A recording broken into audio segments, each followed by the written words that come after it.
Mein Name ist Sascha Walz, ich bin Choreografin und Tänzerin, Opernregisseurin manchmal und lebe in Berlin seit über 25 Jahren. Ich habe 2 Kinder mit meinem Mann Jochen Sandig, mit dem ich auch die Company Sascha Walz & Guest gegründet habe, 1993 hier in Berlin. Wir sehen hier die Pazzi-Madonna von Donatello. Für mich ist es eine ganz ungewöhnliche Madonnendarstellung, weil es so ernst ist, weil es so innerlich ist. Die Madonna, die ihr Kind so vor ihre Stirn, also nicht am Busen hält, sondern quasi Aug in Auge dem Kind ganz tief in die Seele schaut. Und auch so ganz, was ich auch ganz besonders finde, ist die Hand, die linke Hand, die den Po des Kindes greift, der so ganz zupackend ist, also nicht sanft und das Kind ruht nicht auf der Hand, was man normalerweise so sieht, sondern das ist ein zupackender, eine ganz aktive Hand. Und die rechte Hand ist schützend und vor allem dieser ernste Blick ist für mich sehr eindrücklich. Und dadurch, dass es in Marmor ist natürlich die Farbgebung von Mutter und Kind auch gleich. Oft gibt es ja diese starken Farbunterschiede. Und hier sind das Kind und die Mutter quasi ebenbürtig und stehen sich so gegenüber. Und es fühlt sich so an, als ob sie sich des Ernstes der Lage bewusst ist, als Mutter.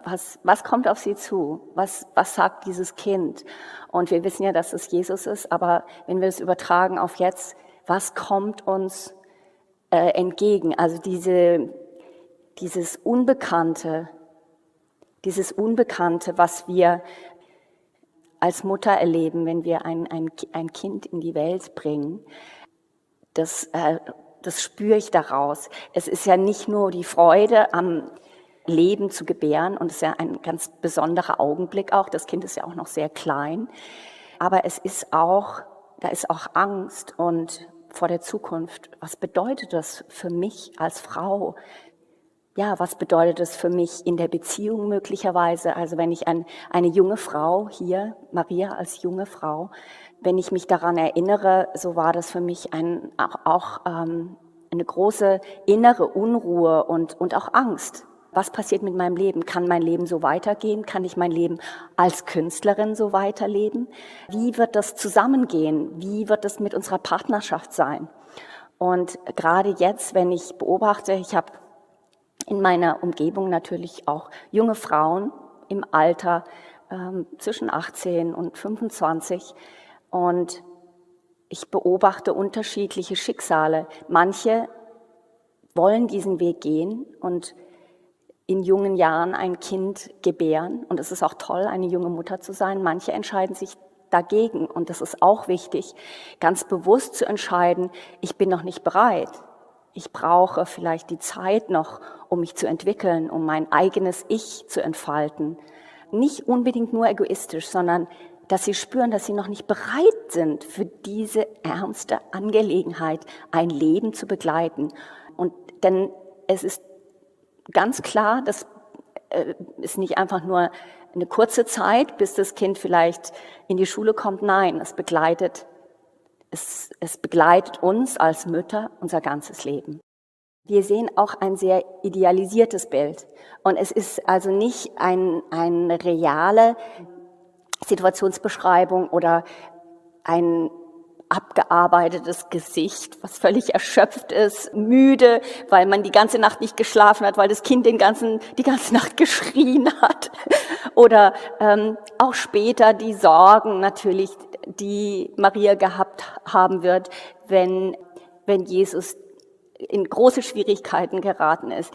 Das alles wird nicht wirklich erzählt. Also es wird der Tod Jesus da erscheint, da sehen wir oft Mariendarstellungen auch, die Trauer um den um den Verlust. Der wird auch. Aber die Realität, also das Arbeiten, das tägliche Leben, was hat es bedeutet, ein Kind großzuziehen? Ihr Mann war ja auch nicht ihr wirklicher Mann, heißt es, ja.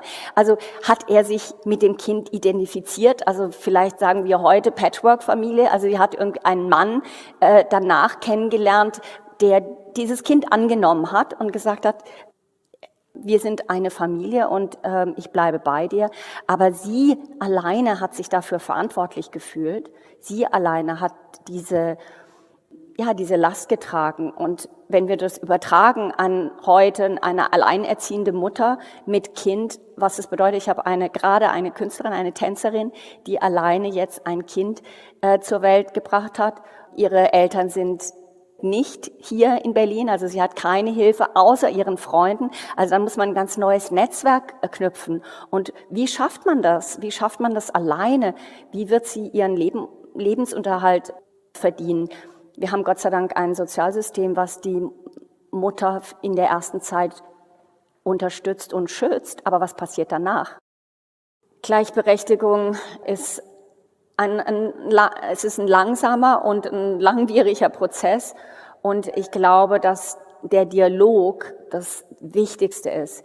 Der Dialog mit den Partnern, mit den Mitarbeitern, mit den Vorgesetzten oder auch möglicherweise in den Parteien bestimmte Forderungen auch ganz klar formulieren. Also nicht immer zurückstecken und sich arrangieren, sondern auch Grenzen zu ziehen und zu sagen, das sind meine Bedingungen oder das sind meine Bedürfnisse, also die zu äußern. Ich glaube, dass Frauen dazu tendieren, sich oft zurückzunehmen und also ich glaube, dass es ehrlich gesagt viel zu tun hat mit dem Muttersein.